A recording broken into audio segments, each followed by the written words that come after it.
Assalamualaikum warahmatullahi wabarakatuh. Apa kabar semuanya? Mudah-mudahan kita semua selalu dalam keadaan sehat afiat ya. Baik, kita bertemu kembali pada pemrograman visual bersama saya pengampu Lutfi Syafirullah. Pada kesempatan kali ini kita akan membahas sebuah tema tentang percabangan dan logika. Harapannya mahasiswa diharapkan nanti bisa menggunakan sebuah fungsi di dalam app Inventor yang bernama percabangan dengan menggunakan kontrol if then. Nah, tentunya kita semua sering ya, kalau kita belajar bahasa pemrograman di dalam percabangan itu ya, ada percabangan yang sifatnya tunggal ya, dan ada juga percabangan yang bersifat majemuk ya, atau if bersarang ya, ada if di dalam if ya. Kemudian nanti diharapkan mahasiswa juga bisa memahami logika, yaitu logika and dan or ya. Selanjutnya ada komponen notifier ya. Ini semacam peringatan bagi user ya, ketika terjadi sesuatu di luar kontrol program. Misal ketika data yang diinputkan bermasalah ya, kemudian menampilkan sebuah pesan tertentu dan lain sebagainya. Dan nanti kita akan coba terapkan fungsi if then maupun logika and dan or dalam sebuah proyek sederhana. Nah, kita masuk pada proyek yang kelima. Kita akan coba untuk menentukan apakah sebuah nilai yang diinputkan oleh user itu termasuk dalam kategori bilangan genap ataukah bilangan ganjil. Nah, untuk menjawab itu tentunya kita harus paham terlebih dahulu apa yang dimaksud dengan bilangan genap atau bilangan ganjil ya. Sederhana, tetapi terkadang kita sulit untuk mendefinisikan apa bilangan genap dan apa bilangan ganjil ya. Nah, yang dimaksud dengan bilangan genap ini adalah bilangan yang habis dibagi 2. Atau dalam kata lain, jika suatu bilangan dibagi dengan 2 dan dia tidak menyisakan atau sisa pembagian tersebut sama dengan 0, maka dinamakan sebagai bilangan genap. Contoh, apakah 4 bilangan genap? Kita uji ya. Ketika 4 dibagi dengan 2, hasilnya sama dengan 2. Apakah ada sisa pembagian? Ternyata tidak ada ya. Sehingga 4 termasuk ke dalam bilangan genap. Contoh lagi, apakah 5 termasuk bilangan genap? Kita cek. 5 dibagi dengan 2, hasilnya sama dengan 2. Dan sisa pembagian menyisakan 1. Ya.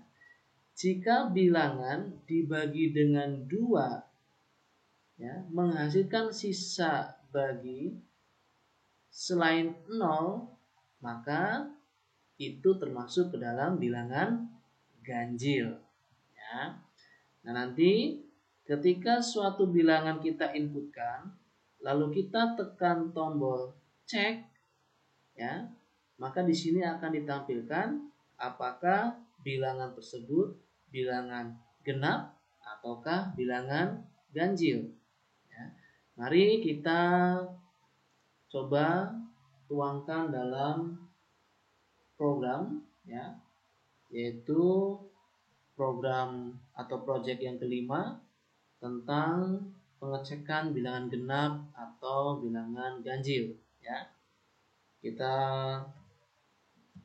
tulis nama projectnya, misalkan project 5 underscore genap ganjil.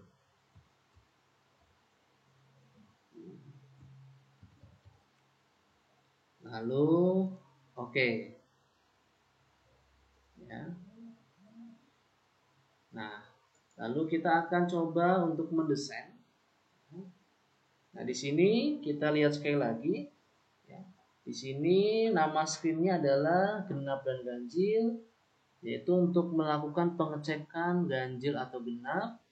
Lalu ada label input nilai, ada text box input nilai, tombol cek, tombol reset, kemudian ada text box untuk menampilkan hasil pengecekan, lalu ada button berupa gambar programmer ya. Secara garis besar seperti ini tampilan programnya ya. Kita mulai, misalkan kita beri nama screennya, beri nama screen yaitu genap dan ganjil. Genap dan ganjil ya. Kita akan membuat program mengecek bilangan genap ataukah bilangan ganjil. Kemudian kita bisa memberikan warna pada background ya. Silakan teman-teman semua bisa memberikan warna sesuai dengan selera masing-masing ya. Oke. Berikutnya kita akan memberikan deskripsi ya. Saya butuh sebuah label ya. Ingat, untuk penulisan atau pengaturan tampilan smartphone, saya yakin setiap mahasiswa punya selera dan punya gaya masing-masing ya. Mulai dari warna, mulai dari ukuran dan lain sebagainya ya. Anda tidak harus ikut sesuai dengan keinginan saya ya. Misalkan, Pak, saya tidak ingin menggunakan pengaturan tabel, tidak masalah gitu ya. Ini saya lakukan supaya tampilannya menjadi lebih rapi ya. Di sini ada 2 kolom. Oke. Misalkan kita beri nama cek ganjil genap ya. Cek genap ganjil.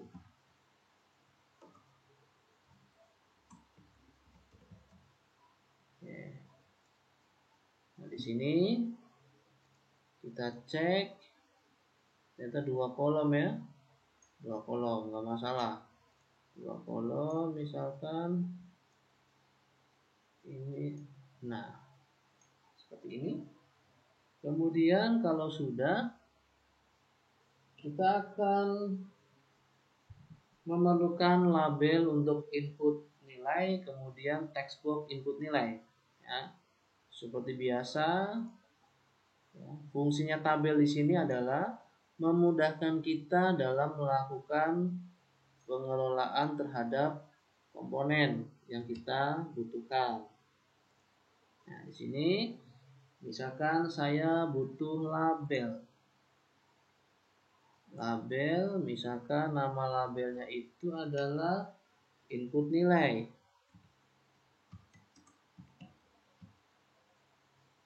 Dan kita butuh text box untuk menginputkan nilai.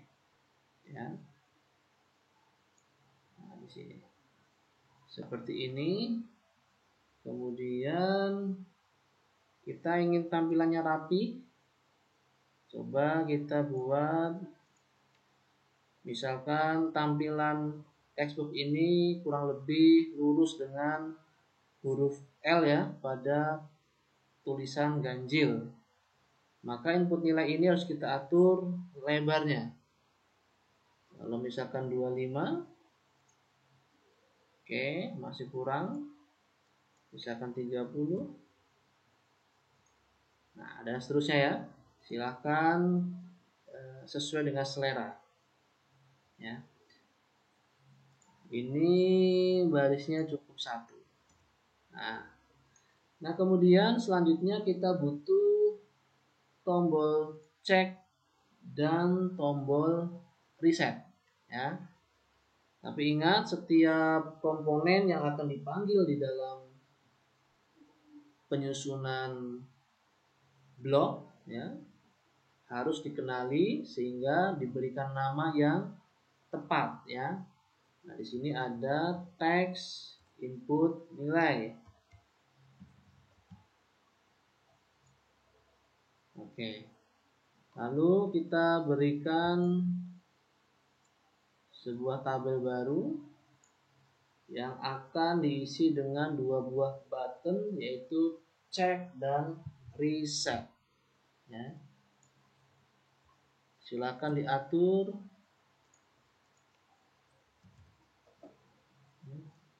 Nah, di sini kolomnya saya buat 3. Nanti pada kolom kedua dan ketiga kita masukkan tombol check dan tombol reset. Di sini, oke. Button 1, button yang kedua kita beri nama tombol check, dan di sini kita beri nama tombol reset ya. Nah, bagaimana supaya posisi button ini lurus dengan text box input nilai? Maka kita lakukan modifikasi ya. Modifikasi dengan panjang labelnya 30, lalu kita beri nama sesuai dengan warna background. Nah, seperti ini ya. Nanti kalau misalkan reset ini ingin lurus dengan ujung text box input nilai, maka kita lakukan modifikasi ya. Misalkan tambahkan nilai atau tambahkan jumlah ini, tambahkan jumlah kolom ya. Tambahkan jumlah kolom, nanti silakan diatur sesuai dengan keinginan ya. Lalu kita beri nama, jangan lupa di sini ada button check. Lalu di sini ada button reset.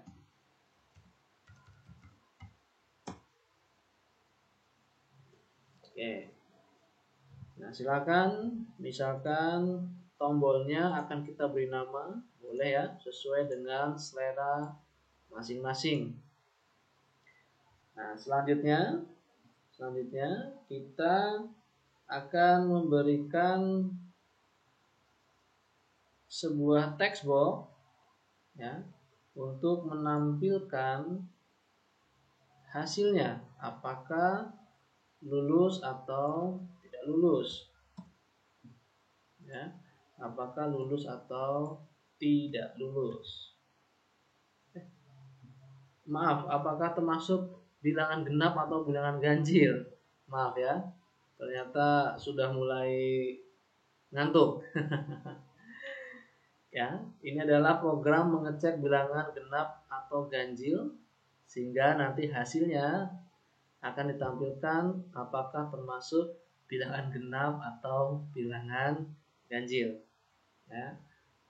Kita buat text box, tambahkan text box ya di sini. Lalu kita atur. Oke. Tadi 30 ya. 30. Oke. Lalu nah di sini kita beri nama txt, katakanlah txt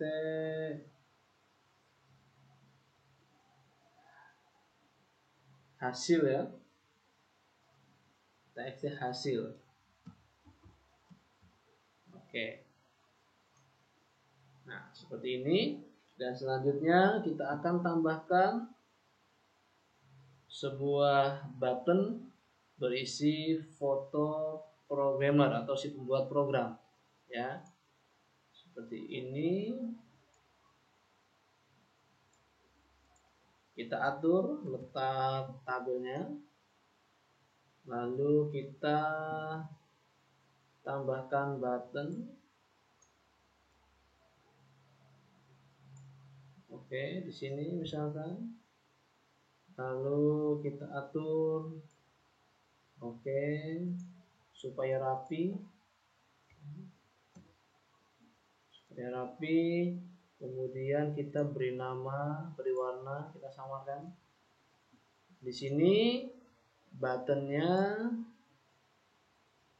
hapus, ya. Kemudian ini adalah button foto, ya. Nanti kita isi foto, button foto. Nah, seperti biasa, jangan lupa kita upload dulu untuk foto programmernya. Oke. Nah, kemudian nanti akan kita masukkan foto yang kita upload tadi ke dalam button, ya, dalam button. Di sini akan kita ambil di sini. Nah, memang untuk proses upload seperti biasa, ini memang membutuhkan waktu, ya, membutuhkan waktu. Jadi kalau, nah ternyata sudah berhasil. Nah, di sini kita masukkan image ke dalam button tersebut. Nah, ini kenapa membutuhkan waktu? Biasanya berkaitan dengan ukuran gambar, ya. Gambar yang semakin besar ukurannya, ya tentunya akan semakin berat untuk diinputkan di dalam sistem. Nah, ketika gambar sudah masuk seperti biasa, silahkan lakukan modifikasi, ya, sesuai dengan kebutuhan masing-masing. Seperti ini, kita sudah punya button foto, button check, button reset, ada teks input data, lalu ada teks hasil. Nah, selanjutnya kita akan memberikan atau menyusun blok codingnya, ya. Yang pertama, kita boleh mulai dari button reset, ya, dimana ketika button reset kita klik, dia akan membersihkan semua teks yang ada, mulai dari teks input, ya, mulai dari teks input kita set teks inputnya, ya. Kita set dengan teks, ya, berupa teks kosong, kita bersihkan. Kemudian kita akan membersihkan juga nilai pada teks hasil. Oke. Dan terakhir kita akan setting bahwa kursor itu akan kembali atau kita arahkan pada input nilai, ya.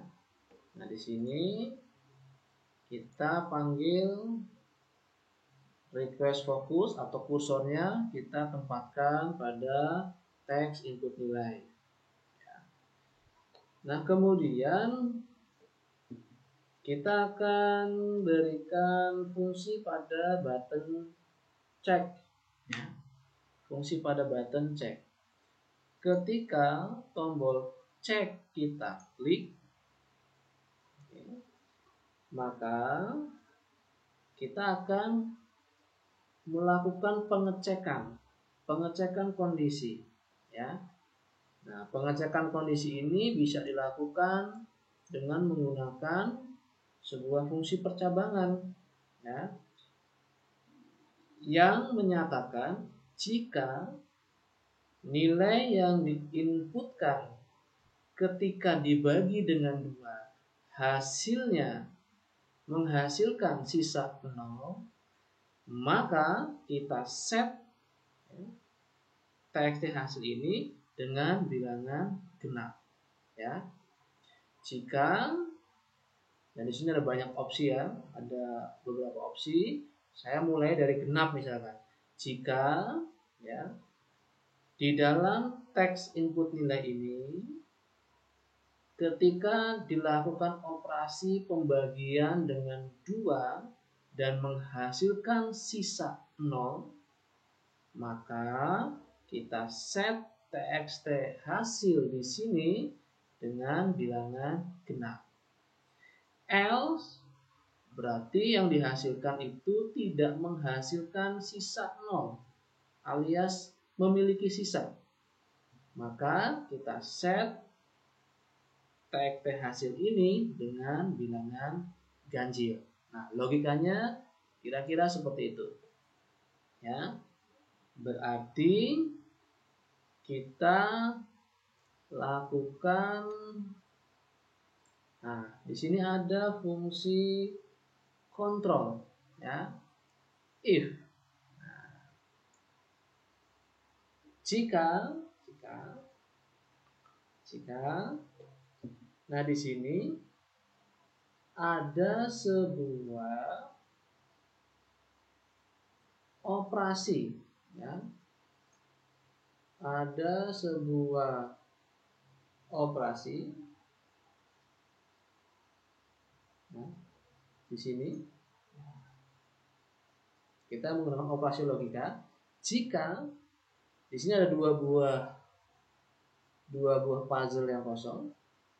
Ini puzzle operasi pembagian, ini menghasilkan sisa pembagian. Jadi gampangannya, jika operasi pembagian bilangan dengan 2 menghasilkan sisa di sini, maka ya ingat bahwa sisa pembagian, sisa bagi, kita memiliki fungsi yang namanya fungsi modulo.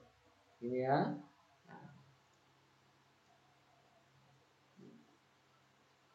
Jika, nah di sini, jika modulo sisa hasil pembagian, ya, yaitu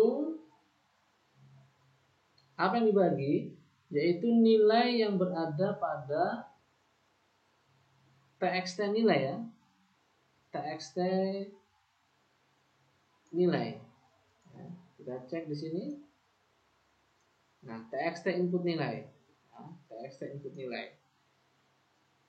Jika sisa dari pembagian ya, yang berada ya, yaitu pembagian antara nilai yang berada pada txt input nilai ya, dibagi dengan 2, dibagi dengan 2,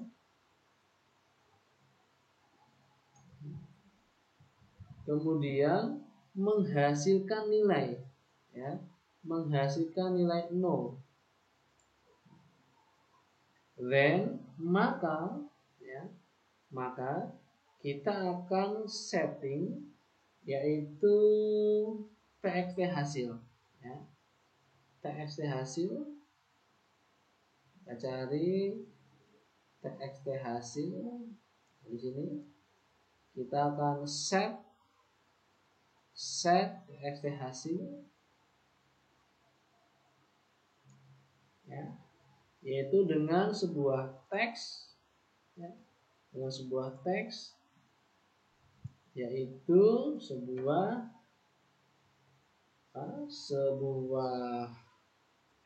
pesan yang akan kita tampilkan di txt hasil berupa bilangan genap ya. Else, bagaimana memunculkan else-nya? Nah, di sini ya. Else. Jadi kalau pilihannya tinggal 1, maka cukup else. Tetapi kalau pilihannya lebih dari 1, maka gunakan else if. Ya. Jadi else ini digunakan ketika pilihannya tinggal satu, ya.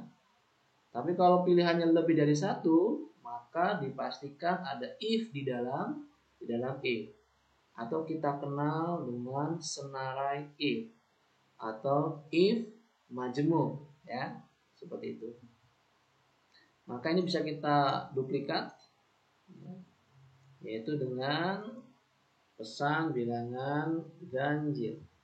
Hati-hati dalam melakukan modifikasi dengan duplikat, karena biasanya kita lupa, ya, lupa memberikan atau mengubah misalkan teks di sini, ya. Nah, ini bisa saja kalau kita lupa nanti hasilnya semuanya bilangan genap, ya. Jadi berhati-hati. Nah, terakhir kita memiliki button gambar, ya. Memiliki button gambar. Nah, di sini button foto ini kita ketika diklik, kita maunya dia akan mengeluarkan bunyi nama programmernya, ya. Berarti kita butuh yang namanya fungsi text to speak, ya. Text to speak kita cari. Nah, di sini text to speak, ya, kita tempelkan, ya. Berarti kita bisa duplikat ini. Nah, di sini kita ganti pesannya, ya. Ini adalah nama programmernya, ya. My name Lutfi. Oke. Ini adalah garis besar dari penentuan bilangan genap atau ganjil, ya. Silahkan kita bisa save projectnya. Saya akan save dalam ekstensi AIA. Nah, secara otomatis dia akan tersimpan di dalam folder download, ya. Kita sedang mendownload ini. Jadi fungsi AIA ini ketika suatu hari nanti, misalkan di sini adalah kumpulan project, ini kita hapus gitu, ya, kita hapus. Maka kalau kita ingin menggunakan kembali karena telanjur dihapus, kita bisa tinggal melakukan impor, ya, impor, lalu kita cari di folder tempat penyimpanan data kita. Jadi fungsi save.aia kita untuk melakukan backup, ya, melakukan backup. Nah, kalau sudah berhasil, langkah selanjutnya silakan jalankan aplikasi sederhana ini di dalam smartphone dengan cara-cara seperti yang kita lakukan pada project sebelumnya, ya. Mudah-mudahan project 5 ini bisa dipahami. Kita akan bertemu kembali pada pertemuan project selanjutnya. Saya Lutfi Syafirullah. Terima kasih.